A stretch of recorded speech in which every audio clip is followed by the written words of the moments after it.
Good. Let's wait for this.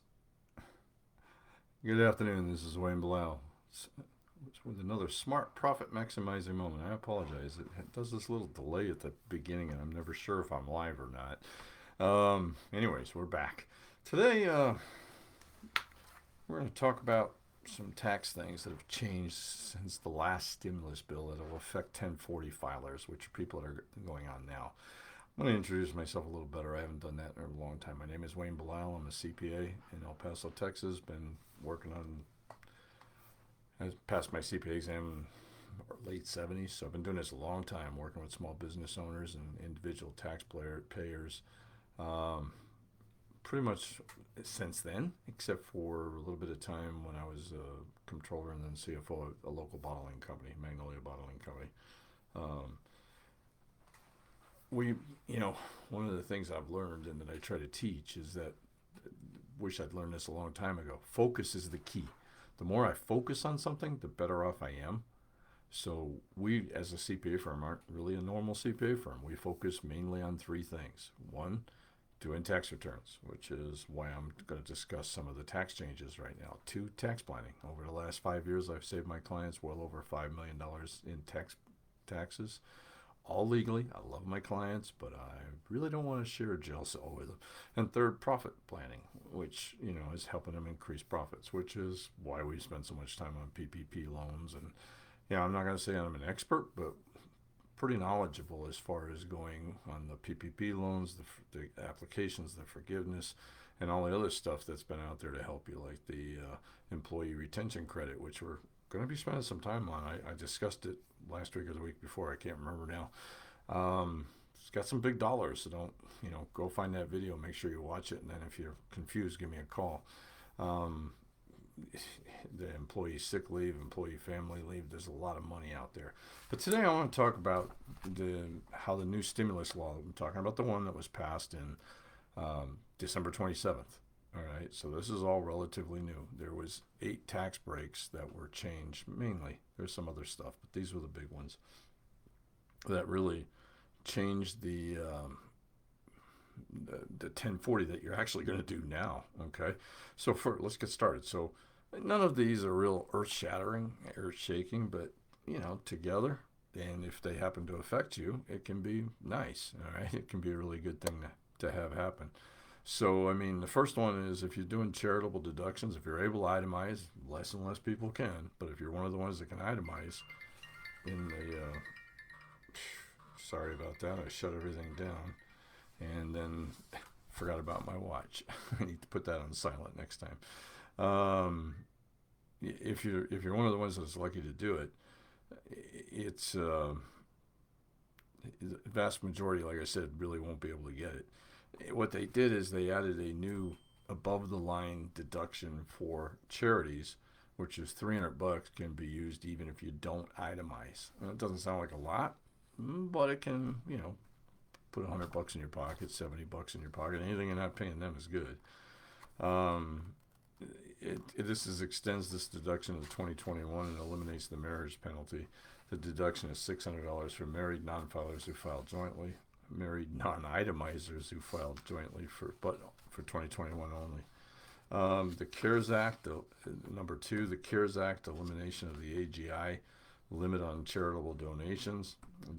Under regular rules, it's changed to where the most I can reduce my income is 60%. It used to be 50%, now it's 60%.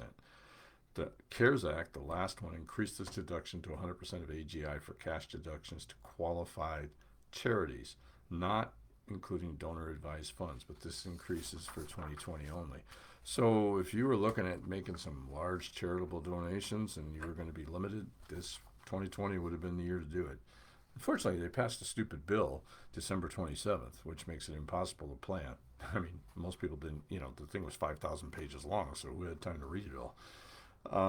They lengthened the payroll tax deferment and repayment period back in August. Very few people are going to get this, but back in August, employers could defer withholding the employee portion of Social Security. That deferred amount would then have been withheld from employees' checks on April of 2021. Now, I'll be honest, I was telling my employers not to do this. It was kind of a dumb idea. if you ask me. It's being extended to December 31st. So if you have that one, that's one to look at. The medical floor of 7.5% has been made permanent as opposed to flip flopping between 10% and 7.5%. What that is, again, if you don't itemize, then it's not going to help you. But if you itemize and you use it, then it will definitely help you. So, flexible spending accounts, these are pretty good. Cafeteria plans is how people know them. All right. It used to be a use it or lose it.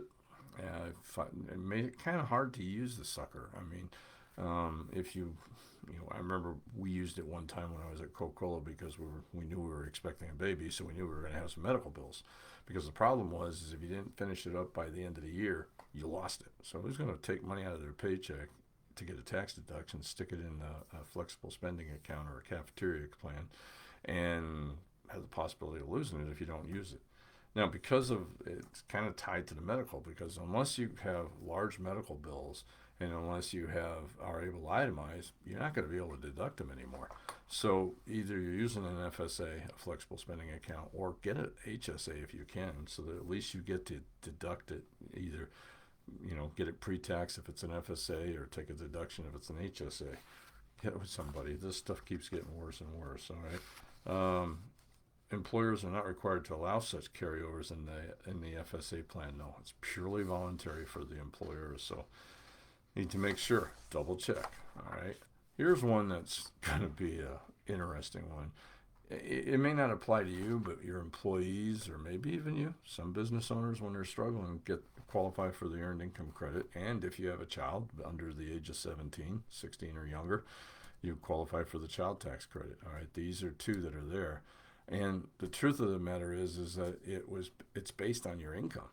There's a lot of planning points that come into this, because what they said is, well, because of the pandemic, a lot of people have made less money in 2020 than they did in 2019, so they're going to get less earned income.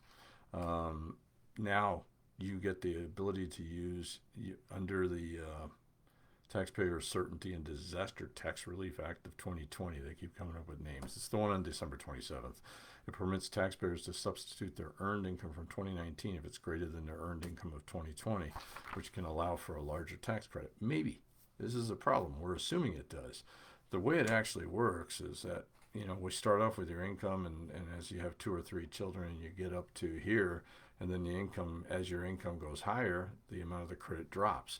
So it might be a situation where you're 2020, let's say you have 3 kids and you only made $20,000 in 2020, as opposed to in 2019 when you made 35,000.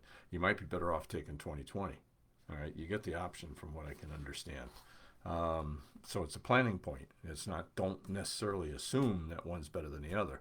We're going to be doing it both ways to see which way works better. The educator expense, now, that was that $250 that teachers and other people could do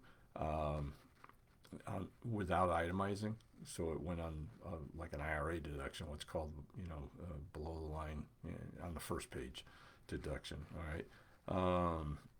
To get to taxable income, to get to adjusted gross income. I apologize. Excuse me. That used to be for just book supplies and other equipment, and now can be used for PPE. Anything you need to wash down the tables, masks, things like that. You keep receipts. All right. Last, the tuition and fees deduction is gone. All right, it's just disappeared. But the lifetime earning credit is expanded. I mean, that used to be, it still is kind of a pain, because we had the American Opportunity Credit, we had deductions, we had the lifetime earnings, and thank God for programs, because it would calculate which one's better. The tuition and fees deduction was allowed to expire at the end of 2020, and in place, it's taken the lifetime earnings credit available to more taxpayers by increasing the phase-out ranges for the credit. So the phase-out range in 2020 increased for singles by $10,000 to $69,000, and for married from $118,000 to $138,000. Beginning in 2021, it goes even higher. So that should help. But if you're in a higher income bracket, you probably don't get the effect of it. The lifetime earning credit, though, what is that? Well, it's a credit, remember, is $1 for $1 right off your tax, as opposed to a deduction. It's 20% of the first $10,000. A lot. So, I mean, for a maximum credit of 2,000, if you're married and you're both going to school, it can be 4,000. So, yeah, like I told you, nothing dramatic in there. The earned income credit, probably some other stuff, but you just kind of need to be aware of it because it passed so late that there's a good chance your tax preparer, if you're not careful, may not know about it. Okay.